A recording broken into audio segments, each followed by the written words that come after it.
Okay, I've been doing this show for about 3.5 years now. And while it is a challenge every single day, I sort of feel like after 3.5 years of doing this, I do have the basic idea about how to get the show on the air. The staff that works on the show is tremendous. We have great support network-wide here at MSNBC. On most days, on most subjects, I feel like I've got all the support and all the help that I need right here in this building in order to get this show done. But there are certain days, and today is one of them, where I come to realize that I need a little outside help. In this case, I need help from fourth graders in public school in the great state of Maine. Let's see. Does this still work? Oh, yeah, that works. This is my secret way, subtle, of signaling to the fourth graders of the great state of Maine that I need your help. If you grow up in Maine and you go to public school there, somewhere around fourth grade, you learn a song. You learn to memorize all 16 counties in Maine by singing them to the tune of Yankee Doodle. Watch. The 16 counties in our state are Cumberland and Franklin, Scottsbluff and Somerset, Aroostook and Muscogin, Saginaw, Kennebec, Lincoln, Oxford, Hancock, Walla, Washington,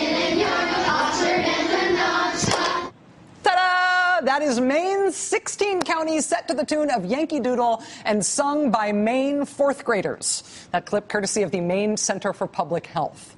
So Maine fourth graders, as we agreed before that I would do this in case I ever needed your help, I need your help. Your state has 16 counties, right? For some reason, though, certain residents in 3 of Maine's counties are being treated right now as if they do not exist. Right now, certain Maine residents in Washington County, Waldo County, and Kennebec County are being treated as if they are not actually residents of Maine at all.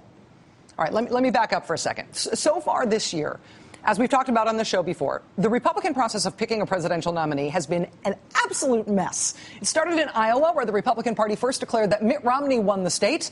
Then they declared that it was actually a tie in Iowa. Then they declared belatedly and after some futzing around that, actually, Rick Santorum won. And then their state Republican Party chairman quit as a result of the whole mess. Iowa was just a complete mess. Florida, also a mess. Not necessarily in terms of counting the vote, but because Florida doesn't even know what their vote means yet. The Florida Republican Party insisted loudly that their primary was winner take all in terms of the state's delegates. Whoever came in first got all the delegates.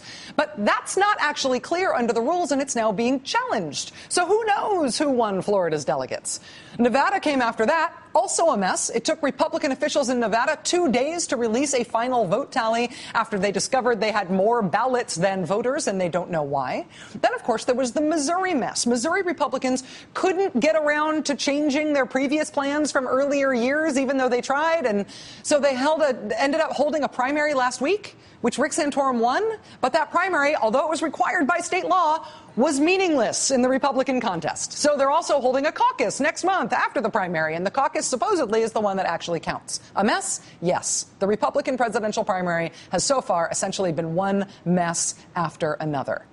And now we have Maine. And Maine may be turning out to be the biggest mess of them all. Maine held a multi-week caucus, which culminated with this announcement on Saturday night from the state's Republican Party chairman. Watch. I'm now going to announce the winner of the Maine GOP presidential poll. And that winner is Mitt Romney.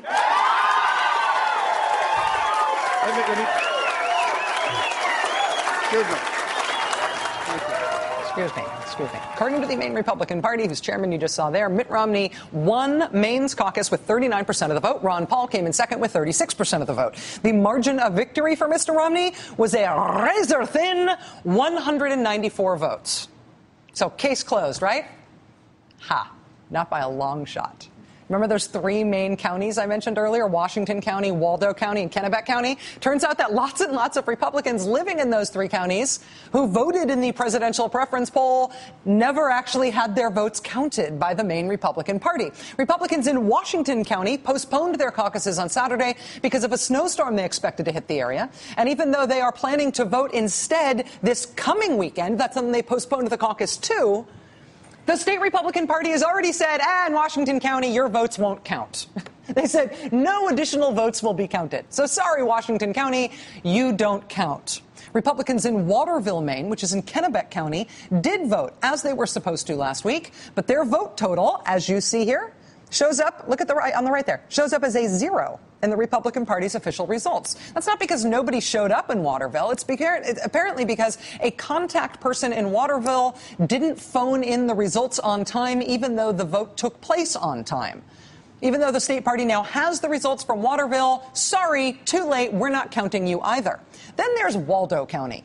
Even though nearly all Waldo County towns held caucuses on February 4th, which was a full week before the Maine Republican Party announced its supposedly final results, here's how most of Waldo County's votes look in the official Republican Party's results list. 0 votes, 0 votes, 0 votes, 0 votes. Why is Waldo County not being counted? Who knows? We contacted the Maine Republican Party today to find out what the heck happened to all of Waldo County's votes. So far, we have not heard back. Again, the margin of victory for Mitt Romney in Maine was 194 votes.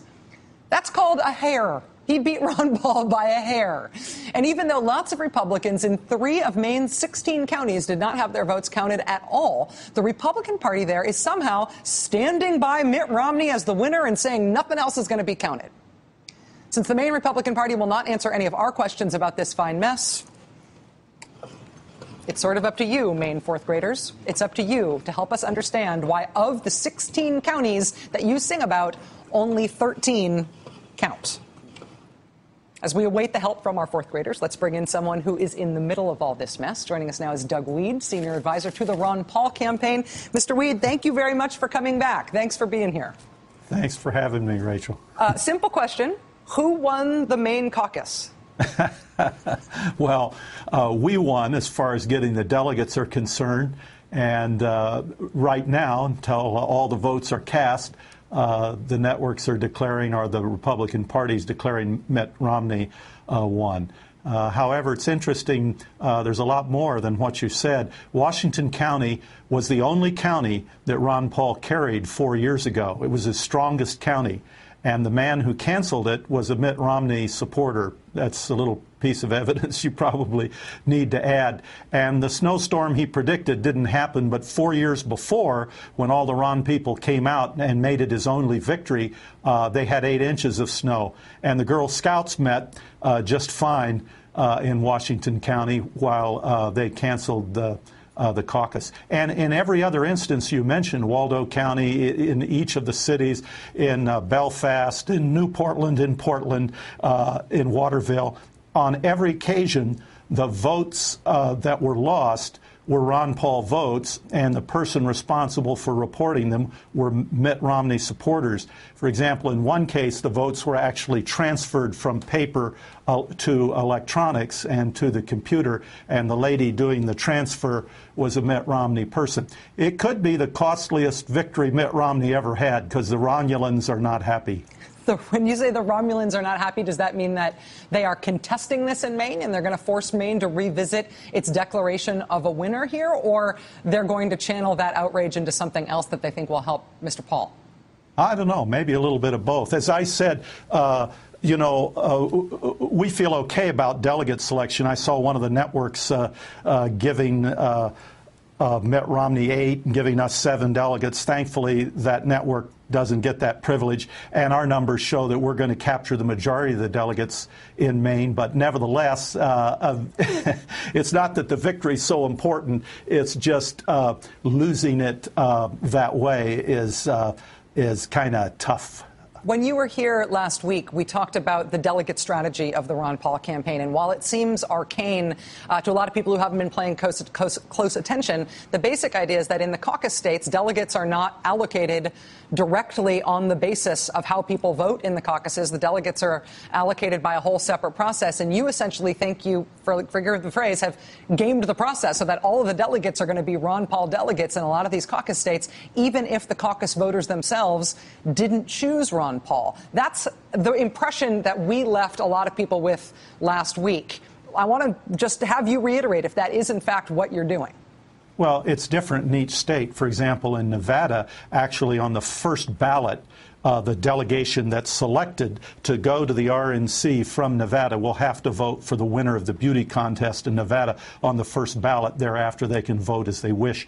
But unless the candidate that won releases them, which is conceivable the way this contest is going. But in most states, yes, it's decided. The rules are that the state convention will decide who the delegation is, and the beauty contest is totally irrelevant. And those were the rules going into it. It's not a new thing. It's actually how Barack Obama won the Democrat nomination 4 years before. Hillary Clinton carried California. She carried New York. She carried New Jersey, Pennsylvania. I don't know if she carried Ohio. I can't remember Ohio, but she carried a lot of the biggest states. But Barack Obama won the nomination because he worked hard in the caucus states. But the difference is that in the caucus states where he won by large margins and thereby got the delegates that way, you're claiming the delegates from contests where you didn't win the vote in the caucus. When you were here last week, you talked about thinking that you won Minnesota, won Colorado, won Nevada,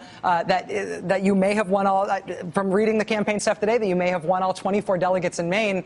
In most of those cases, Dr. Paul was not first or is not in contention to be first in terms of the way the votes were counted at the caucus. So that's a real difference between how Obama racked up his delegates, isn't it? No, it isn't. No, it isn't. The beauty contest in each of those is a non-binding beauty contest that doesn't matter. If we knew it mattered, and in some states it does. In some states, like New Hampshire, for example, the delegates were awarded proportionally based on how they ended in the vote. So we campaigned in New Hampshire, came in second. We contested it. And if the vote in Minnesota was based proportionally on how you how you appeared in the beauty contest, we'd have gotten there and fought. But to say that we're stealing the delegates is not true. Santorum knows the process. Gingrich and Mitt Romney know the process. In fact, it was devised for Mitt Romney. And the way the process is any candidate can have people go, vote in the beauty contest, and stay and elect their own delegates to, in some cases, the district convention, in some cases, the county convention. It's not a big secret. That's been around for a long time. And then if they're patient, they go on to the county convention or district convention, and they elect, again, new delegates to go to the state convention, where they then elect the delegates that will go to the Republican National Convention. We're the people's movement. We don't have big money. Mitt Romney can literally create money because Goldman Sachs and Bank of America and J.P. Morgan, they're getting trillions of dollars of electronically created money from the Federal Reserve, and they're the biggest donors that Romney has. We're challenging a very elite system. So we're a people's movement, and we don't have their kind of money, and we have to, as long as we play by their rules and win at it, we can keep going. Doug Weed, senior advisor to the Ron Paul campaign. Everybody's still treating this like a big secret, but if you and I keep talking about it, I think people are going to figure it out. Thanks for being with us here tonight. Eventually they will. I appreciate it, sir. Thank you very much.